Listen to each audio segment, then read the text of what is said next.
Sebagai organisasi tempat perhimpunan para ulama Dayah, Huda adalah mitra strategis pemerintah Aceh. Pemerintah Aceh berharap kehadiran Huda dapat memberikan kontribusi positif konstruktif dalam rangka mewujud nyatakan pelaksanaan syariat Islam secara kafah di Aceh. Huda juga diharapkan ikut berpartisipasi secara bersama-sama dengan pemerintah Aceh dalam rangka revitalisasi pendidikan Dayah di Aceh. Insya Allah, dengan dukungan Huda, kita dapat terus meningkatkan kualitas pendidikan Dayah di Aceh menjadi lebih baik, responsif terhadap perkembangan zaman, serta dapat menjawab persoalan generasi muda kita. Insya Allah, pada tanggal 1 sampai 3 Maret 2019, Huda akan melaksanakan konsolidasi organisasi di Banda Aceh. Huda akan melaksanakan rapat kerja dalam rangka menyusun rencana aksi masa khidmat 2018-2023, dan bersamaan dengan itu juga akan dilaksanakan pelantikan pengurus besar Huda periode 2018-2023. Semoga konsolidasi ini akan membuat kehadiran pengurus besar Huda lebih maksimal lagi dalam pengabdiannya di tengah-tengah masyarakat Aceh.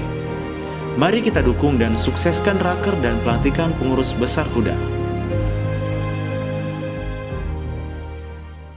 The Titanic Mapping Project. The mission: use cutting-edge sonar mapping technology to scan